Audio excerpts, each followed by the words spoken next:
Jennifer Mackin, welcome to the Human Capital Innovations Podcast. Thank you. Love talking about leadership in any capacity. Thanks for having me. Yeah, me too. It's great to have you here. Talking about leadership is something I can do nonstop all day, every day. Yeah. And so, sometimes people have to rein me in a bit. My wife tells me, if you're talking for more than like 10 minutes without anyone else saying anything, you need to just be quiet. So I have to try to remind myself. Well, Jennifer, it's really a pleasure to be with you today. You have a great background, and I was really intrigued when we first got connected. The idea was floated that we explore the recent comments by Elon Musk about the biggest problem in corporate America today being that there's too many MBAs running the show. That's a really kind of provocative statement. I'm going to link to an article about this in the show notes.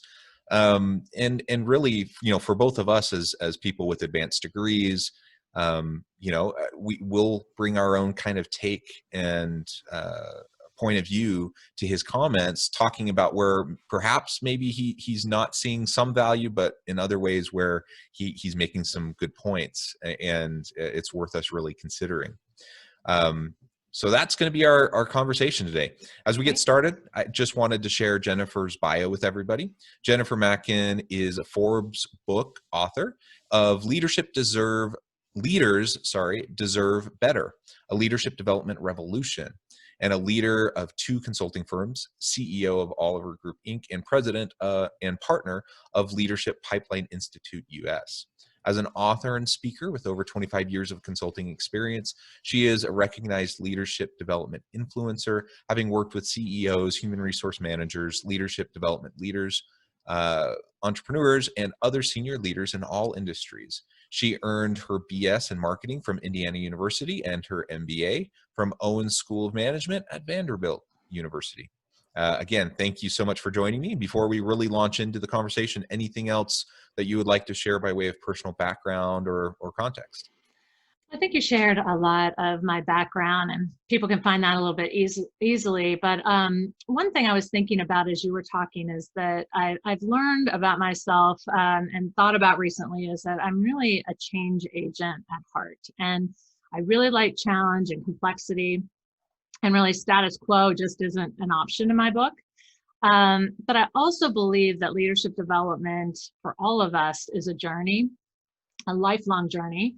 And so I've dedicated my career to helping people, helping businesses, which also ultimately helps the communities that they're in reach their best and performs at their best. So I think kind of connecting what I've done in my career to why I keep doing this and why I wrote this book, that's kind of the why for me.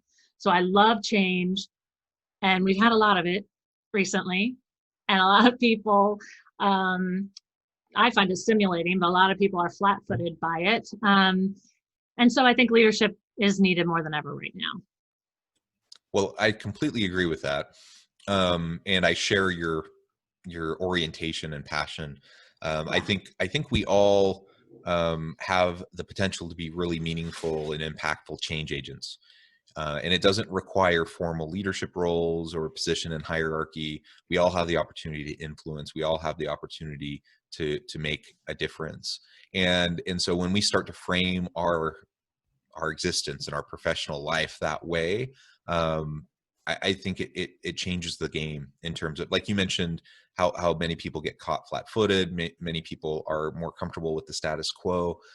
I also am one that I kind of get bored with that. And so I want to continually try to improve things and help people maximize their potential, organizations and individuals. And, whether you see yourself as that person who's going to change the world or not, I don't think that's what we're talking about per se. It's really just about seeing the role you play within your sphere of influence. You have the capacity to change your life for the better, your families, your communities, your team, your workplace. You can do it. And so that's really where a lot of my energy goes as well. I know yours does. So we have similar whys, I guess is my point. Yeah. It sounds like it. It sounds like it. And, mostly it's one-to-one kind of learning. And I think with podcasts, with the books, that can reach one to many, which gets me excited, to share our thoughts with many people instead of just one-to-one, although that has to continue and we have to learn from them as well. So. Yeah, for sure. And another thing you said, when you referenced being flat-footed, the pandemic has really shaken things up. It's turned people's worlds upside down, and no doubt about it, it's created a lot of challenges for a lot of people. Health challenges, mental and emotional health challenges, certainly economic challenges, lots of difficult things people are dealing with. And I would never want to minimize any of that pain and suffering that people um, are trying to grapple with. On the one hand, on the other hand, there really has been a tremendous amount of opportunity that has come out of this environment that we're in. And for those who are a little bit more agile and a little bit more comfortable with ambiguity and complexity, and are willing to embrace change, I think this has really provided us a lot of opportunities. And I know a lot of people tune into this podcast for that very reason. They want to think about new ways of framing their experiences, perhaps new tips and tricks and best practices, things that they can do just to make the most of the moment that they're in. And I think ultimately that's what we're both all about. Yeah, and we're talking today about what makes a top leader successful in terms of background. But what I've seen through the pandemic in particular is that if leaders move quickly through this in terms of recognizing how it affects their lives and their businesses and making change happen, communicating that throughout the organization and doing it quickly, they have been on a whole, winning through this, even though it's probably one of the more difficult things they've ever done. And those that are receiving information on a daily basis and then saying, okay, well, how does this affect my business? Vaccines being the one that's most recent, and how are we going to handle that as an organization? And but really responding confidently and quickly and being informed has really separated those who have done well and some who've struggled. Some have struggled just because of the kind of industry they're in. But I think it takes those types of things to be a good leader through this change and others. Yeah, absolutely. Decision paralysis has been a thing that has afflicted many leaders for ages, right? That's nothing new. But when you find yourself in a hyper kind of complex, shifting kind of landscape, that can really exacerbate that challenge that people have. And so I think we've all seen that. Some people who've really stepped up to the challenge and been able to thrive within, maybe thrive's the wrong word, but at least be able to navigate effectively the situation, and others who have kind of moved into they're just so bombarded with information and shifts daily that they've had a hard time making the necessary adjustments. Yeah, so that's a good point. Yeah, they can feel lost in that information. Yeah, absolutely.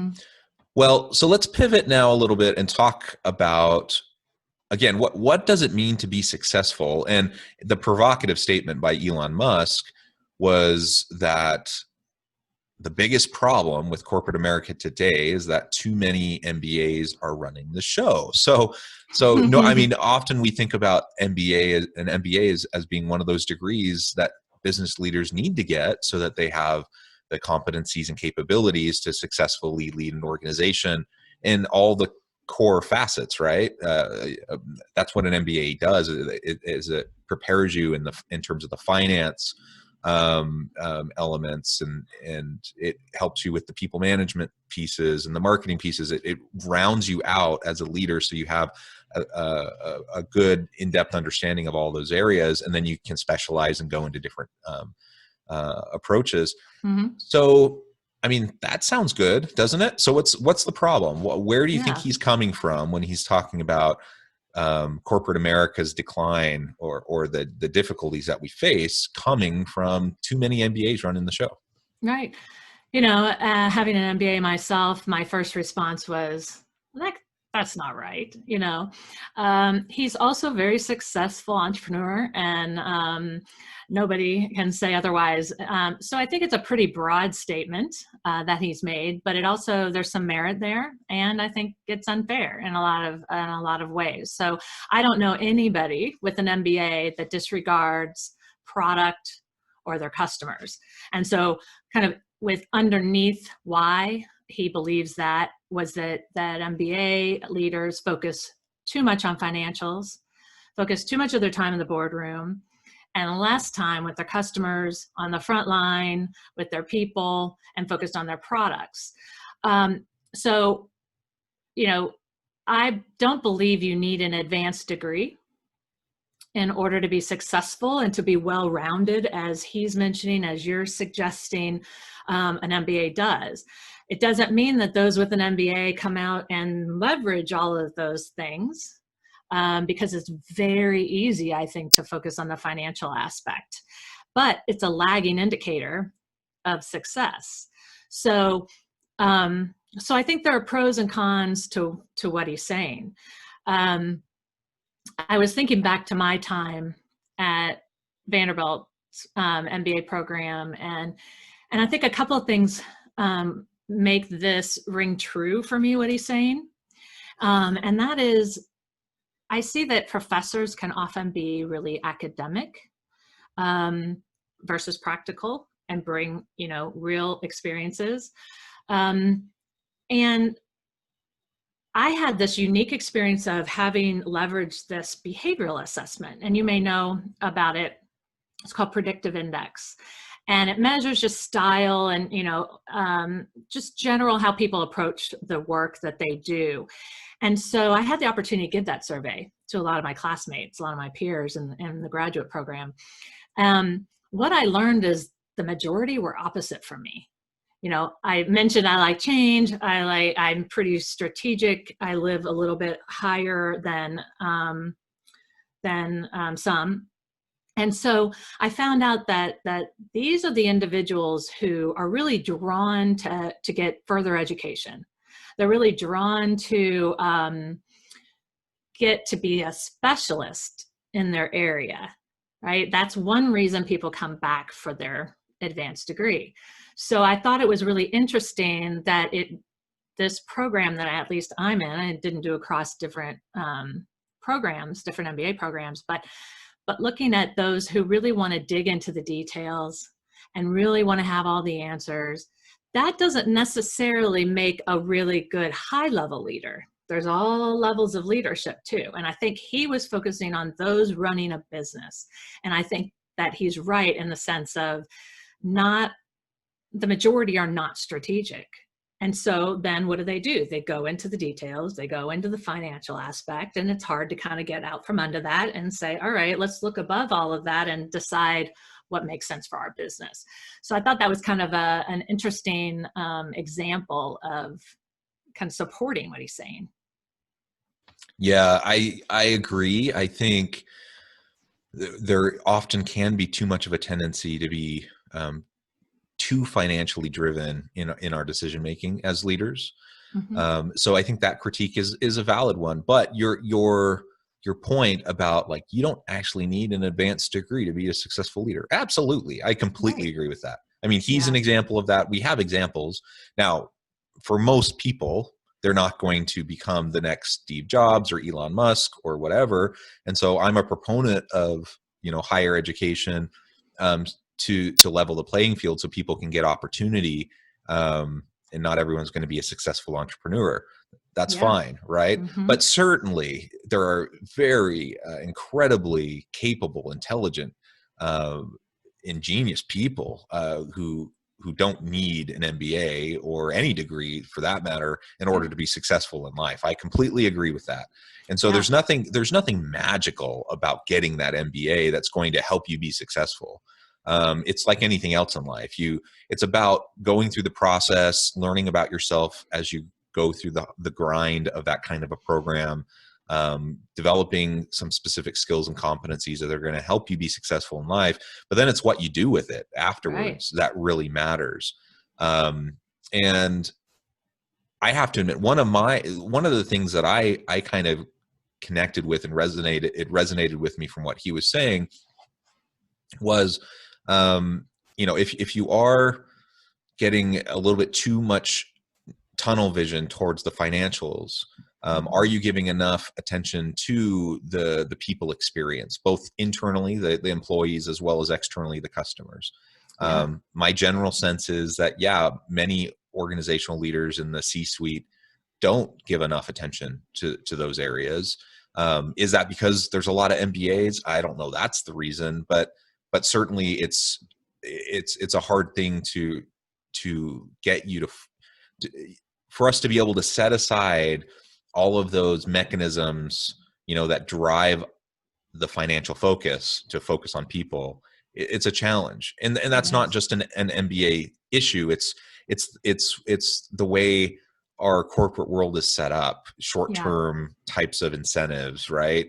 Quarterly returns and earnings, and trying to look good for the shareholders. I think Yeah. that has as Good much to point. do. I think that has as much to do with it as anything. Mm-hmm. And so, the question then becomes, how do you disrupt that, so that you can focus on those areas that are going to drive the long-term sustainable success of an organization? Yeah. That's a really important question. Another piece that was kind of connected to what I think he was saying, having someone who's kind of uh, has a broad way of understanding the world and thinking can sometimes allow us to have more mindful and considerate approaches towards ethical decision making, right? And how we connect with the world. And that's one of the things I've been concerned about, seeing trends in recent years over the last couple of decades of uh, how a lot of MBA education has started to reduce or even completely eliminate um, curriculum around ethical decision making. Mm. And then we see all these. I mean, there's nothing new about scandals, and there's nothing new about exploitation of environment, people, consumers. But there are some pretty darn high profile cases in recent years, and I just can't help but wonder. We're preparing a lot of people through MBA programs, um, who, in large part, through incentive structures and through the way that education is structured, that they end up focusing on the numbers. They don't end up Yeah. focusing as much on the environment or the people, the triple bottom line types of indicators. And ultimately that can lead to negative outcomes for a lot of people. And so Yeah. that's something that, again, it's not necessarily an MBA thing specifically, but I think he makes a good point there. Yeah. And you make me think about, what is missing from an MBA program, or any program that's advanced. And I think the ethics piece, that you mentioned, but as I think about it, we don't have, I didn't have a class on leadership. I had team kind of class, but what's missing is, how do you develop people? That's what a leader is. I didn't have any classes on how to develop people. I didn't have anything on emotional intelligence. I didn't have anything on how do you create a vision, mission, and strategy and connect it and drive it through the organization. I learned what a mission, vision, value, what they were, what that components were, but how to do that is not there. You've talked before about openness and transparency and the caring aspect being important for success of top leaders. I don't see that in programs either.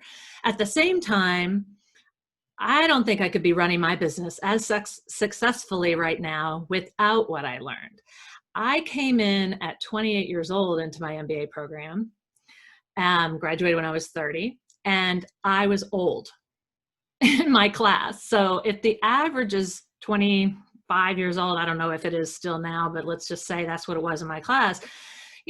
Most people at that stage of their career could use some well-rounded education around how a business functions and all the pieces of it. And then how you take that to become a really strong leader, whether it be the leader of the entire company or throughout the organization. that's what you do with it afterward. So I don't think we can blame the MBA programs or the universities, except for I do think that they could improve their content and what they actually are transferring in terms of knowledge, so that people realize when they leave their MBA program that leadership is about developing people. That's your first job. It's not the function that you're in. It's not marketing and finance, it's people. So that's what, that's how I think it also connects, one more thing, to leadership within organizations. I don't think they're good. Organizations are not good at developing people either to good leaders. There's so much missing, and that's what my book is about. And so if we don't do it in our advanced programs, and we don't give it when they come to an organization, where are they going to get it? That's, I think, the bigger problem. Yeah, and it is a problem. Where are they going to get it? That's a really, really great point. So people can try to get it by tuning into podcasts. There's a lot of them, right? There's lots of leadership books, so there's avenues to gain that kind of content, to get to critically self-reflect and to try to build those capabilities. But the question is, why wouldn't you do that through corporate development programs? Why wouldn't you do that through traditional higher education programs? And I don't have a good answer for that, other than, there's always resource constraints, and I think things get squeezed, right? Like I'm a university professor. I teach both undergrad and graduate courses, including MBA courses. I've been on curriculum committees and MBA committees, that determine how the programs are structured and what types of courses are offered, and, who gets accepted and all those types of things. And honestly, my experience has been that the resource constraints, as much as anything, dictate a lot of what ends up happening. And it's kind of like what happens when you're in a recession. When business is good, companies like to invest in their people, and they like to have training programs and those sorts of things. But as soon as things start to tighten up, those are often some of the first things to go.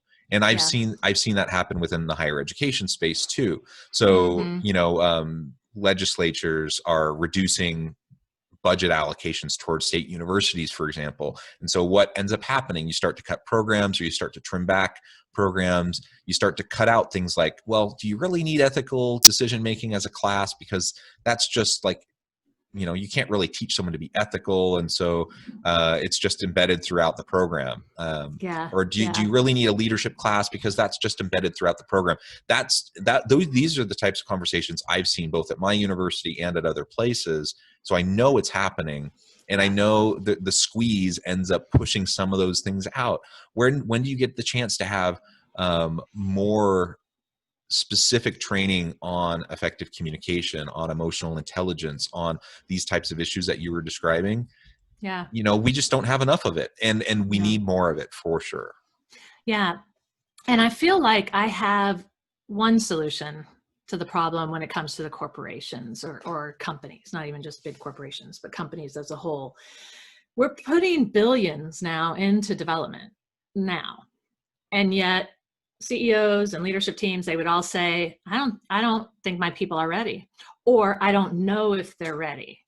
So to me, it's not about the curriculum as much as it is about connectivity of the leadership team to the work that's done in development.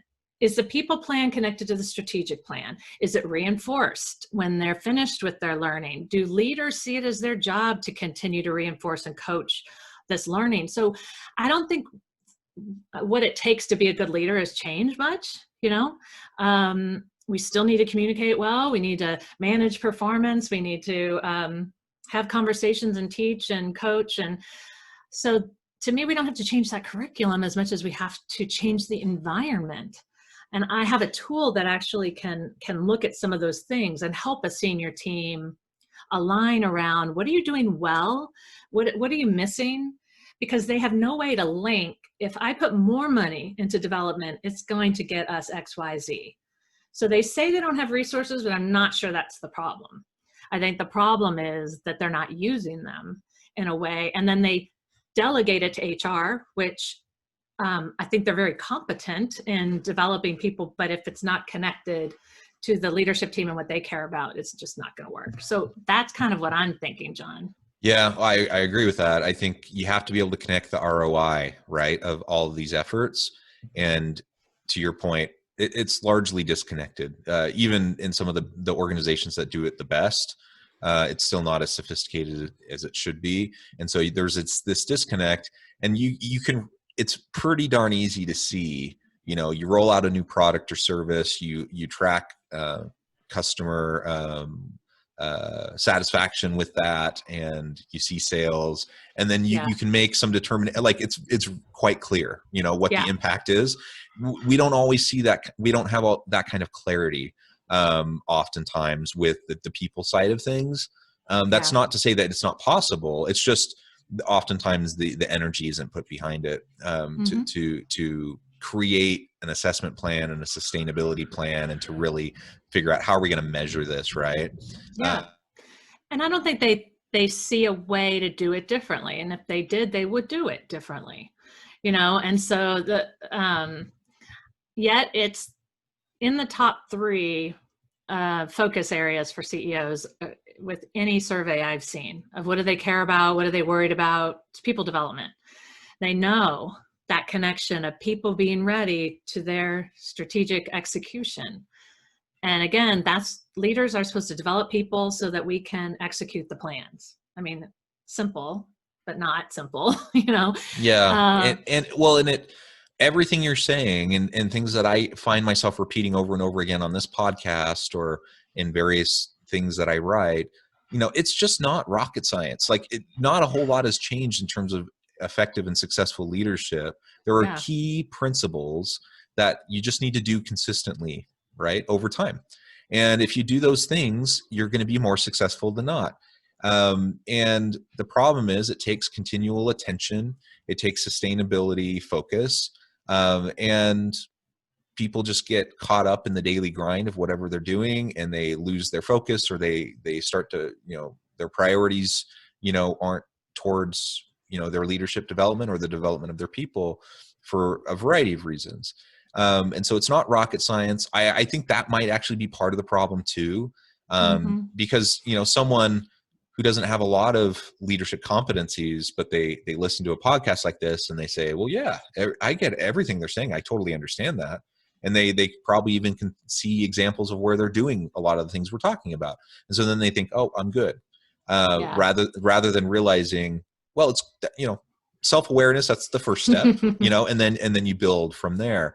And so while it's not rocket science, it does take continual effort, and we can build that muscle and that capacity over time. And it's not a box you can just check, and say, okay, I've learned how to be a good leader. I'm done. I'm good, and move on. And that's why I say it's a lifelong journey, and I think that's what I love about people like Elon Musk is they're going to throw something out there that has some truth to it and is going to cause a little bit of a rise from people. And then we end up talking about it and we can improve it. And I think that's probably why he does it in some ways, is to just stir things up. And I think we need to stir up leadership development because it's been done the same way forever and it needs to change to really be effective. So I love that he brought this up and that we were able to talk through it. Yeah, and I agree. Shaking things up often is a good thing. So in this case, I think that it's a conversation that needs to be had both in the university space and the corporate space for people like us who do consulting work and coaching work with others. So I've really enjoyed this conversation, Jennifer. I know we're short on time, and I want to be respectful of your time. But before we close, I just want to give you a chance to give the final word and share with listeners how they can get connected with you, find out more about your book and anything else that you'd like to share. Absolutely. I think that anyone who works within an organization who cares about leadership can benefit from some of the stuff I've written, some of the podcasts I've had and the leaders I've had on there. And so they could go to jennifermackin.com, which is MACKIN, jennifermackin.com. And All of my resources are there, including the first chapter of Leaders Deserve Better, a leadership development revolution, so they can get a taste of what I'm putting out there as a potential solution for any company that's trying to improve in their development efforts. So I appreciate the opportunity, John, to talk with other specialists like yourselves in this leadership space, because it's more important now than ever before. Yes. Well, thank you so much, Jennifer. It's been a real pleasure talking with you. The time flew by. We could go Yeah, on it and on did. and on all day. I do hope that listeners will reach out, get connected, check out your book. I think Jennifer has a lot to offer everyone, and please reach out and see what she might be able to do to help you in your organization. I hope everyone has a great week, that you can continue to stay healthy and safe, and I look forward to talking with you again soon.